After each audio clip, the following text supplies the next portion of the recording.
Graças a Deus, mais uma vez, Pai do Senhor para a igreja. Amém.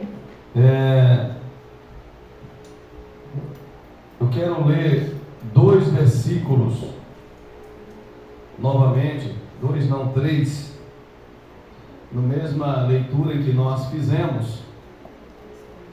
Quero ler o verso de número 11 e ler o verso de número 20 e o 21.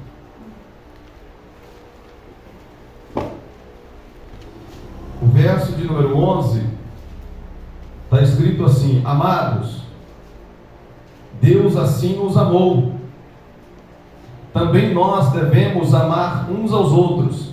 Aleluia. Verso de número 20: Se alguém diz, eu amo a Deus, e aborrece a seu irmão, é mentiroso, pois quem não ama seu irmão, ao qual viu, como pode amar a Deus a quem não viu?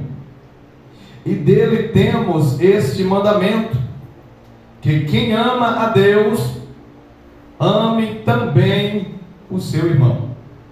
Podeis tomar assento em nome de Jesus. Glória a Deus.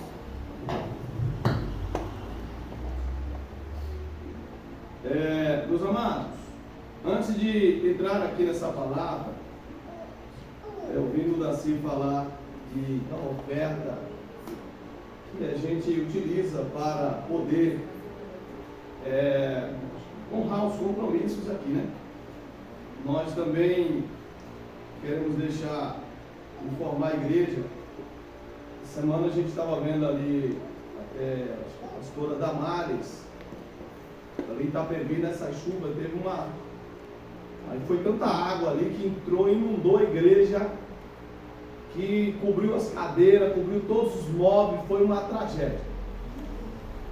E aí ela estava pedindo ali doações para ajudar na reconstrução e até ter que mudar de salão. Então a gente viu que tinha uma oferta em caixa, nós mandamos até ali uma oferta para ela e também para a pastora Sandra, que pregou aqui, para poder, enfim, tem hora que a gente vê as coisas, mas não precisa a gente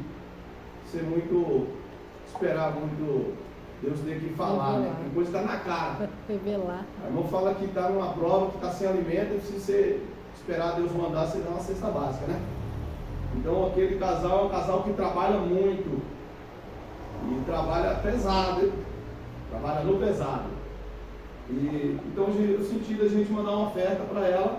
Eu falei, olha, está na sua mão e a senhora faz o que a senhora achar melhor, não é para a igreja, é para a senhora. Se quiser usar na viagem, enfim, o carro dele estava com problema, leva nos lugares para arrumar. E aí tem vezes que as pessoas, isso acontece muito, você leva um carrinho mais inferior, a pessoa joga lá no escanteio lá, passa todo mundo na frente. Isso aí acontece em todo lugar. Quando eu levava aquele outro lá no lava rápido, o cara não quer nem pôr a mão, acho que está com medo de dar teto, não sei lá. Ele não quer nem pôr a mão. Quando ele lava, deixa aquela parte dele, nem baixa os vidros para limpar aquela parte. Sabe? Quando você baixa os vidros, a sujeira está toda lá. Eu fico, por aqui. Então, mais, irmão, mesmo o carrinho mesmo que esse aí leva, o outro leva. E o dinheiro que eles cobram é o mesmo, tá? Não pense que vai lavar mal lavado que não vai cobrar. E tem essas coisas, eles estavam passando também por um processo dessa forma.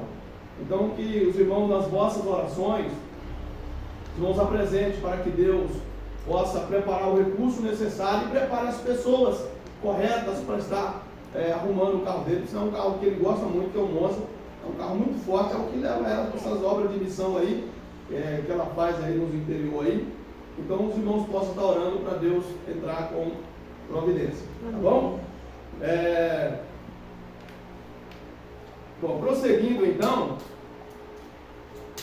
enquanto os irmãos preparam ali já a ceia, porque vai ser rápido aqui o negócio aqui, para a gente entrar na parte da ceia, tem ali 30 minutos ali para a gente dividir entre a ceia. Não, é que aquele coisa sempre, aquele relógio ali ele sempre atrapalha. Agora melhorou. Agora é lá, 7h27. Tá ótimo. Tá ótimo, né? Tá ótimo. Não, só para... Ai. Meus amados, eu vou abordar esse tema aqui, e é um tema também, é um dos temas que são pouco abordados dentro das igrejas. E quando falado, eles são muito falados. No entanto, difícil de querer colocar em prática. Porque o ser humano, ele gosta muito de transferir responsabilidades. A responsabilidade é sempre do outro. Eu gosto de que quando Deus, ele pega para tratar conosco, ele deixa a gente ir colocando os argumentos, como foi dito aqui. Jó foi colocando os seus argumentos, e até tinha razão, mas chegou um momento que Deus fala assim: Jó, essa conversa já foi longe demais. Então, como eu estou percebendo que você tem muita palavra, você tem muito questionamento e muito embasamento para fazer a defesa da sua integridade, baseado nas suas experiências de vida, eu gostaria de fazer somente uma pergunta e você me responde. Onde tu estavas quando eu lançava os fundamentos da terra? Uma pergunta. No entanto, dentro dessa pergunta, essa indagação, ela chama-se, na ordem gramatical, arguição. E o que uma pessoa arguida, ela precisa ter em mente diante da pergunta a qual ela foi submetida? Ela precisa explicar, argumentar e justificar. E isso não é baseado na pergunta. Então, de um grosso modo, o que Jó diria onde ele estava quando Deus estava lançando os fundamentos da terra? Ele não sabe onde ele estava. E a pergunta é, por que ele não estava onde ele não sabe onde estaria? Piorou, né? Meu Deus. Parece filosofia. Não entendi, foi nada. Ele já não sabia onde estava. Tá, e por que você não estava lá? Qual foi a razão? Qual a circunstância que te fez se ausentar? Ou seja, uma única pergunta que não tem como o homem ter resposta. E quando alguém tem alguma resposta, Deus quebra a resposta com uma outra afirmação. No caso dele, ele fica tão sem chão que ele diz: Senhor, olha, eu realmente argumentei baseado em coisas que eu não entendia. Eram coisas que para mim era muito maravilhoso. Eu falei do que eu não entendia. Mas de uma coisa eu sei agora. Eu sei que tu pode todas as coisas. Aleluia. E nenhum dos teus projetos pode ser impedido. Aleluia.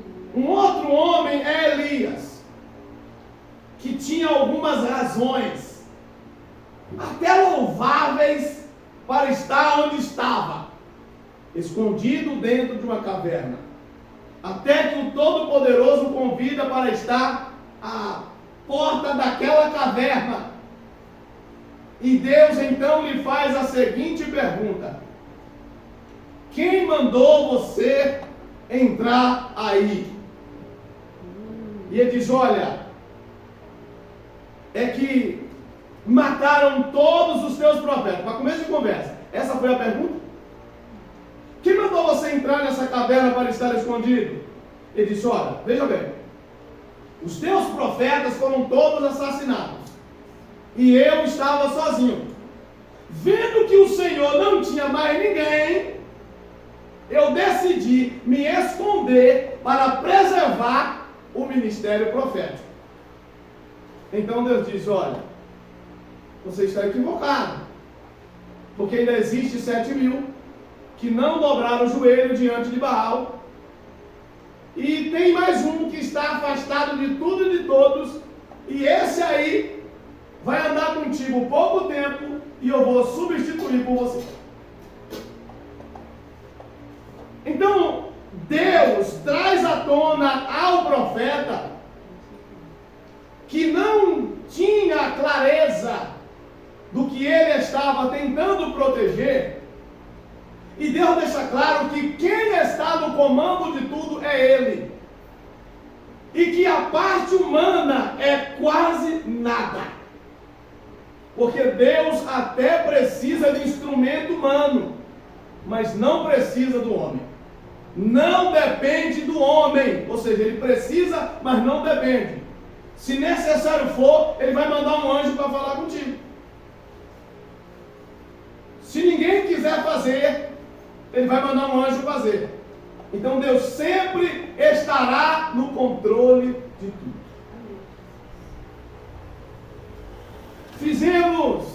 Dito isto, nós iremos para o texto em questão.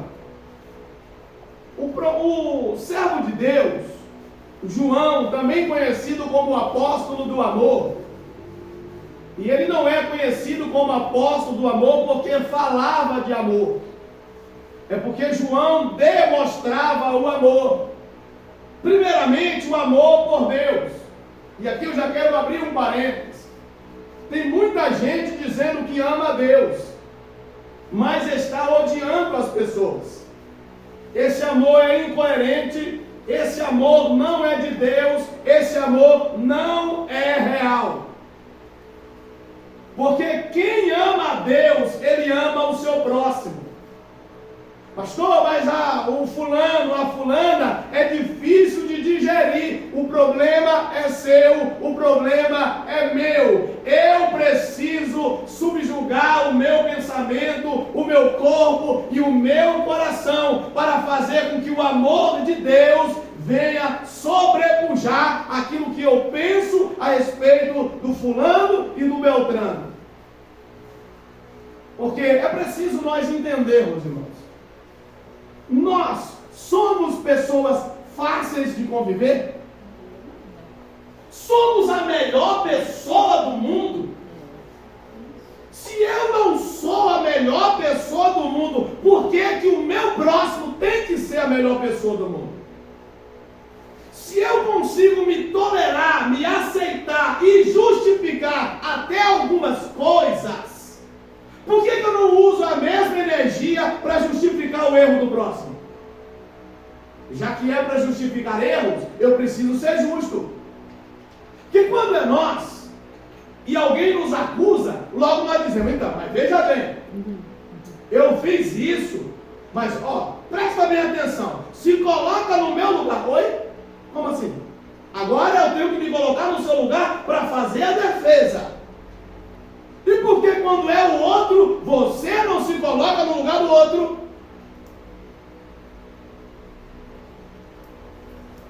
Quando nós falamos do amor de Deus, eu sei que tem algumas pessoas que dizem assim, mas veja bem, Jesus é Jesus. Sim, claro que Jesus é Jesus. E você é você, e eu sou eu. Somos únicos. O texto em que nós lemos diz que Deus, ele demonstrou o seu amor para conosco. Como? Morrendo na cruz, por meio do seu Filho Jesus, para nos redimir. Isso é a maior expressão do amor de Deus pela raça humana. Agora, Deus morreu só por mim ou morreu por todos? E Deus morreu pelo bom ou pelo ruim? Porque a Bíblia diz que o sal não precisa de médico. Então, se o cara era bom, ele nem precisa. Vamos partir desse princípio. Mas a Bíblia diz que ele morreu por todos, porque todos pecaram. Paulo escreve isso aos Romanos, e ele disse: todos pecaram, e de igual forma foram destituídos da glória de Deus. O salmista diz que Deus olhou do céu para a terra e não viu nenhum justo. Então logo todos são pecadores e todos precisam do amor de Deus. Agora, quando eu sou alcançado por esse amor, muitas das vezes eu acho que eu recebi uma carta de permissividade para cometer alguns erros, como se esses erros não fossem ter mais consequências. Quer ver um exemplo? Imagina uma pessoa que está com uma doença grave e ela precisa submeter-se a uma cirurgia. E o médico então diz para ela quais foram os motivos que levaram ela a desenvolver aquela doença. Mas que, para a sorte dela, existem especialistas que vai fazer a cirurgia, ela vai ficar boa. E fazem a cirurgia. Logo eles fazem uma série de recomendações do que ele ou ela pode ou não comer. E que caso ele desobedeça, o problema volta. A pergunta é: o fato dela ter sido livre daquele problema e ela voltar a fazer aquilo, o que ela foi recomendada a não fazer, o problema volta ou não volta? Volta. Bem pior. Agora, veja bem, a Bíblia diz que os nossos pecados nos destituíram da glória de Deus, e que Cristo interviu, morrendo na cruz, para nos redimir dos pecados. Agora, se eu agora, que fui redimido pelos pecados de Cristo, ou pelo sangue de Cristo, os meus pecados foram redimidos pelo sangue de Cristo, se eu voltar a pecar novamente, da mesma forma que eu fazia antes, eu serei salvo ou serei condenado? E detalhe, o apóstolo Pedro diz que vem sobre esta pessoa um verdadeiro provérbio: a porca lavada voltou ao espojadouro de lama, e o cão voltou ao seu próprio vômito. Então, quando Cristo nos compra na cruz do Calvário, não é para termos uma carta de permissão para cometer erros, mas é para nos redimir do pecado e nos dar uma oportunidade de sermos uma nova criatura. Quem está em Cristo, nova criatura é. As coisas velhas já passaram, eis que tudo se fez novo. Agora, vale a pena lembrar que ser uma nova criatura é uma decisão que nós tomamos, que demonstra uma retribuição do amor ofertado a nós. Por que eu digo isso? Porque João diz que nós amamos a Deus, porque Deus nos amou primeiro. Só tem um detalhe: não tem como amar a Deus aborrecendo as pessoas, aborrecendo aos seus irmãos. Não tem como ter comunhão com Deus sem ter comunhão com os irmãos. Tem gente, irmão, que está se enganando com a cor da chita. Eu não falo com fulano, mas eu sou crente. Bom, o Satanás também é crente, e ele é mais crente do que nós, porque ele crê a tal ponto de estremecer. Então nós não podemos nos enganar, irmão. Quando perguntaram para Jesus: Senhor, aqueles galileus que morreram soterrados, eles eles eram mais pecadores que os outros? Ele disse, olha, eu vou dizer uma verdade para vocês. Não pensem que eles morreram, que a torre caiu em cima deles, porque eles são mais pecadores do que os outros. Porque se não vos converterdes, todos de igual forma perecerão. Meus amados, tem gente que está dizendo que ama a Deus, mas está aborrecendo ao seu próximo. E a Bíblia diz que quem não ama o seu irmão a qual está vendo, como vai amar a Deus que não vê? E ele diz que é para nós amarmos não só de palavras, mas amar de obras. O amor, ele diz que ele tudo sofre, tudo crê e tudo espera. Quer ver uma coisa muito interessante? Para nós não acreditar mais nessa questão que é possível amar a Deus e não amar o nosso irmão, amar a Deus e não ser obediente a uma liderança genuína, constituída, amar a Deus, dizer que ama a Deus e andar na contramão da sua palavra. Jesus disse assim, ó, quando você for dar a sua oferta,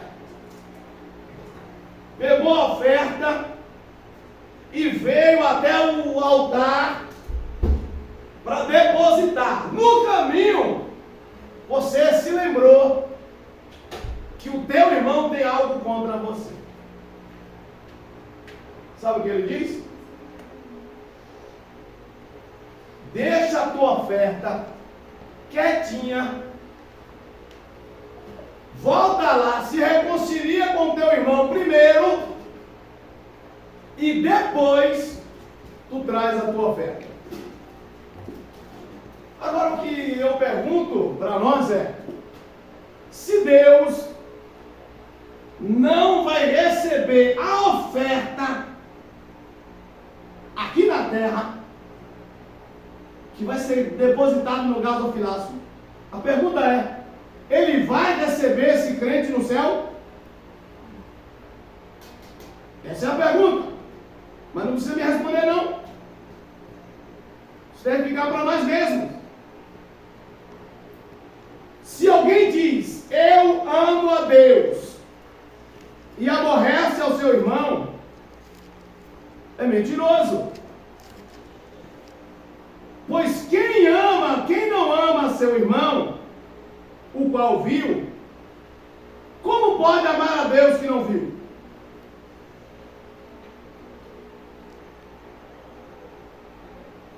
Ser um cristão é viver uma vida de abnegação, é viver uma vida de renúncia, porque amar é renunciar. Quem não renuncia a nada não demonstra amor nenhum. Uma certa época Jesus falou assim, ó, teve dois homens, contou uma parábola dizendo, ó, um homem devia 10 dinheiro para o seu senhor, e o outro devia 100 dinheiro. De igual forma, o credor perdoou a ambos. E a pergunta do Senhor Jesus diz, foi, a quem vocês dizem que amará mais o seu Senhor? Ele disse, aquele que mais foi perdoado. E ele disse, julgaram-se bem. Aí a Bíblia vai dizer que onde abundou o pecado, superabundou a graça. Então o amor de Deus, ele vem para apagar uma multidão de pecados. Mas a demonstração do amor de Deus por mim, ela é precedido de renúncia. E o Senhor Jesus diz, aquele que quiser vir após mim, renuncie a si mesmo. Tome a cada dia a sua cruz. Diz, pega a cruz do irmão. Não, diz, pega a sua cruz. E siga-me. Eu gosto de usar um exemplo de amor, apesar de ser muito tosco, mas é o que a gente consegue mais aplicar em relação à renúncia.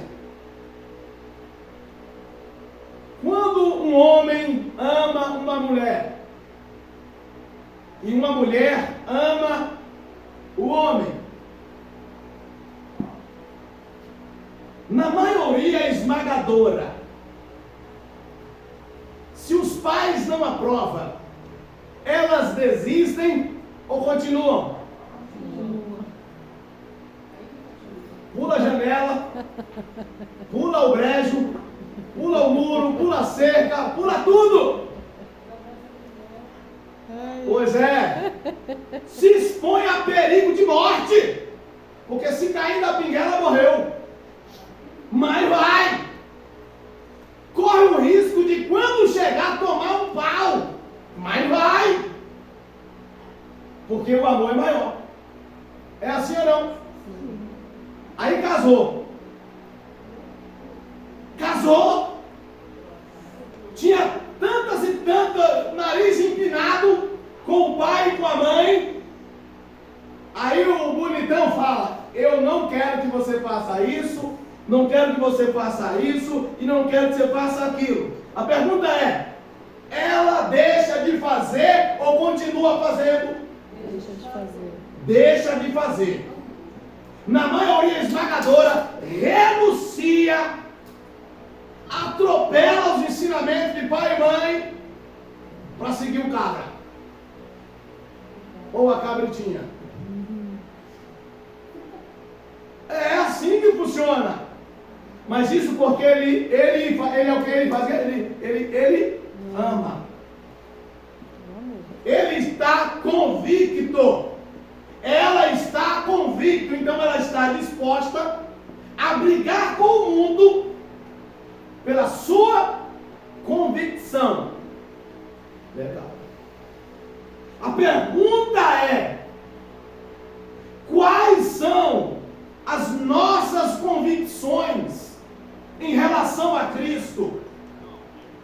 O que nós estamos renunciando por Cristo? No primeiro sinal de problema, a gente corta a cruz, a gente bota fogo na cruz, a gente abandona a igreja. Quando a Bíblia diz: está com problema, procure a sua liderança, procure os irmãos fiéis, confesse o seu erro, confesse a sua culpa, peça em oração, ore uns pelos outros, perdoe uns aos outros, para que sareis. Mas o diabo tem enganado muita gente. Diz: eu não preciso confessar minhas culpas para ninguém. Pastor e nem irmão não tem que saber da minha vida. E quem é que vai redimir a tua culpa?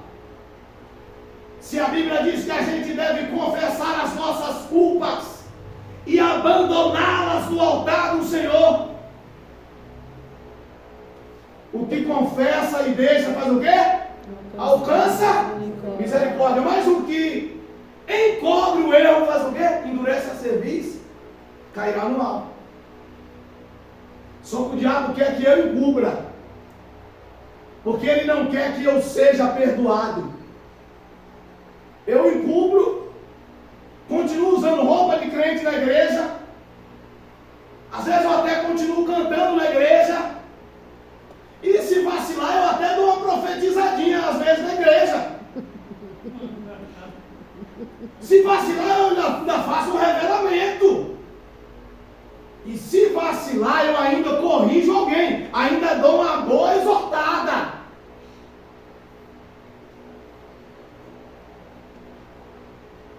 Só que o amor, ele é sofredor. Pastor, eu não gosto de sofrer. Está no lugar errado. Porque Jesus sofreu para nos dar o exemplo. O apóstolo não só a crer nele, mas a padecer por ele. Eu pergunto, fala para mim. No Brasil, século 21, fala para mim. Quem é que está padecendo por Jesus? Fala para mim. Bom, salvo alguns que entraram na chibata agora lá no dia 8, lá que inocentes entraram lá no meio do... Foi só lá manifestar de maneira pacífica, acabou sendo preso. Não sei se não tomou em chibata por lá. Mas perseguição ao cristianismo de maneira velada, como no passado, não temos. Então nós nem podemos falar de sofrimento. Então eu estou sofrendo, não está sofrendo nada, irmão. Sabe o que é isso? Falta de oração. Falta de jejum. Porque quem ora, quem jejuma, não tem tempo para isso não. Se eu não estou orando, se eu não estou jejuando, pode ser que por algumas razões que eu até tenha de maneira legítima, eu não esteja fazendo. No entanto, isso não é argumento diante de Deus. Porque, antes de mais nada, para se aproximar de Deus, eu preciso renunciar às minhas vontades. E a renúncia, ela dói. Quando uma mulher abandona o seu gosto para fazer o gosto do marido, dói ou não dói? Mas o que é mais forte? A dor do abandono ou o amor que ela sente pelo cara? I love you, baby, né? O amor é maior.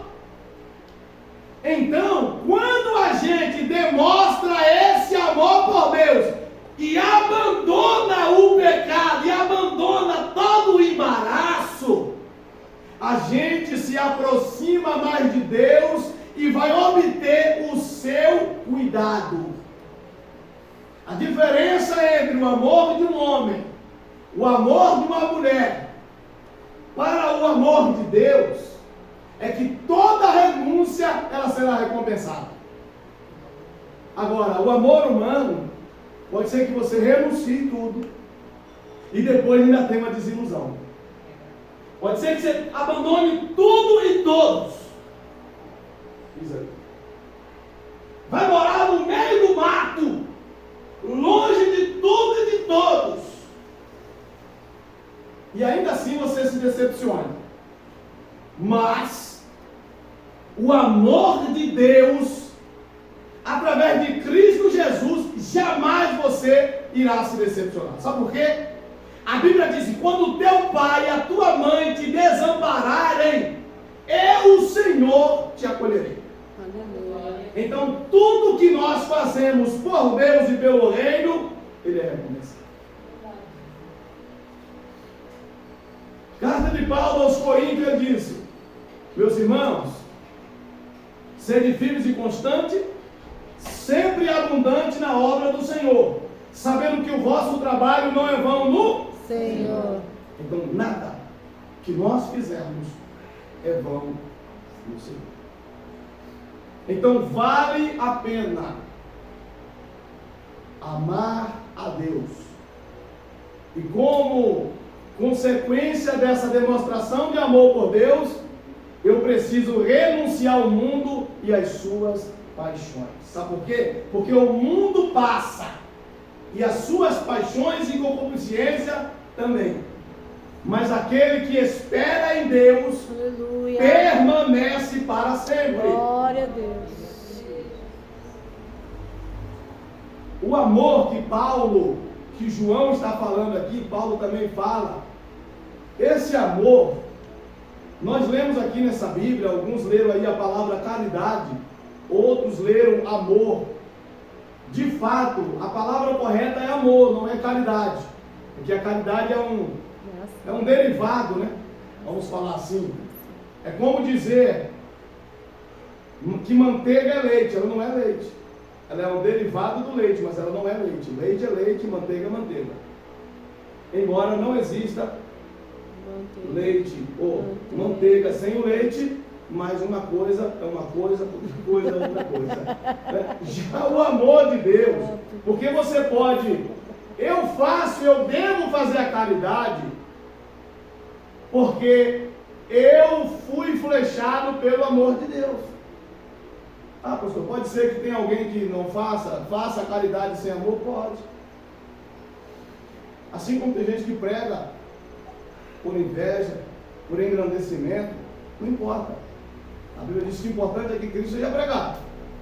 Agora, eu preciso saber como eu estou, porque eu irei me apresentar diante de Deus e eu irei prestar contas. Eu sei que esse tema aqui, irmão, ele é complexo. Isso aqui é difícil, mas é inerente à nossa vida como cristão. Porque aqui está a nossa base salvífica. Eu tenho a opção de não amar? Sim ou não? Não. Não tenho. Não, pastor, mas eu não tenho livre-arbítrio? Não. Será? Esse aí não. Será que temos? Eu até... Alguém aqui andou dando algumas argumentadas com Deus e teve sucesso? Se alguém conseguir, me dá a senha. Então você bateu o pé e você disse, porque agora a escolha vai ser assim. Deu certo? Ou ele te encurralou nos espinhos, como disse Paulo? Ele disse para Paulo, não se debate não. Se debater fica pior. É igual você estar chutando espinhos ou lanças pontiagudas. Aceita que dói menos. É mais ou menos isso aí. Se fosse na gíria, hoje Jesus diria para Paulo assim: aceita que dói menos. Fica caladinho e vai descendo na oraria de Jeová, porque na hora certa eu te moldo e eu vou acompanhar você até o último dia da sua vida. Como alguém, esse dia eu ouvi uma pessoa falando do Salmo, diz que aquele que teme a Deus, na hora da dificuldade, o Senhor está à cabeceira da sua cama, afofando o seu travesseiro. E está escrito mesmo, tem um salmo dessa forma. Ou seja, o Senhor estará lá. Não nós citamos aqui, quando todos se abandonar, o Senhor vai estar contigo. É por isso que eu preciso amar a Deus. Talvez você vai amar as pessoas e só vai receber ferrão. Mas você não tem que se preocupar que você está recebendo os ferrões. Você tem que se preocupar se você está amando de maneira genuína. Porque aquele que está destilando ódio é o que ele tem para oferecer. Mas mais cedo ou mais tarde, ele terá um encontro com Cristo e ele será transformado. Às vezes a gente acha que uma correção muscular é demais. Eu ontem estava assistindo a televisão, eu achei incrível aquele pessoal que, o rapaz, se ele quer participar do PCC, ele tem que se batizar para poder participar daquele. Você sabe como é que é o batismo? Eu vi só mostrando na televisão. Aqui, para você fazer parte da membresia da igreja, você tem que se batizar nas águas, não é? Você entra nas águas, se batiza, é uma confissão pública que você está morrendo para o mundo e nasceu para Cristo. Beleza. Para você fazer parte do PCC, você precisa matar um policial. É isso.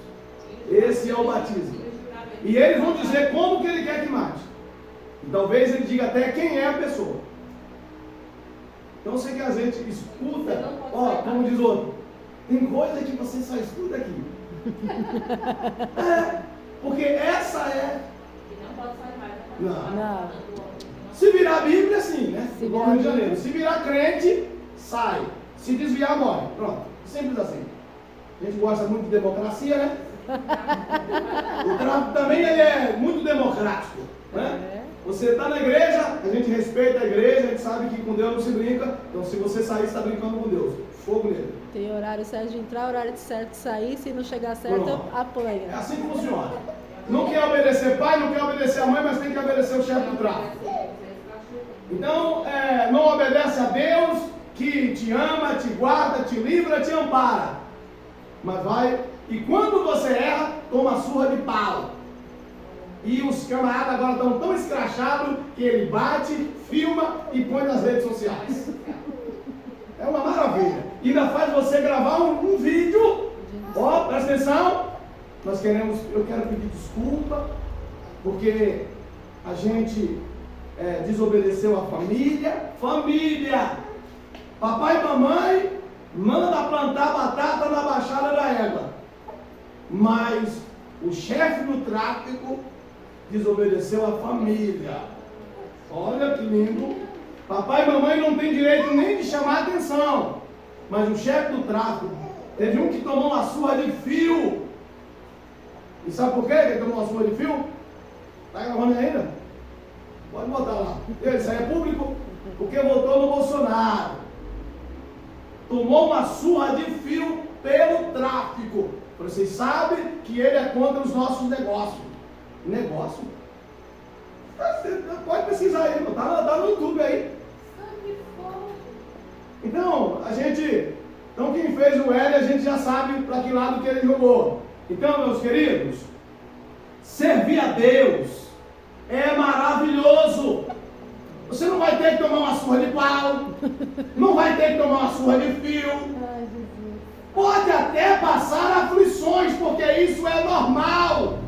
Mas você sabe que se você for fiel, se você for constante, você permanecer até o fim, você será salvo.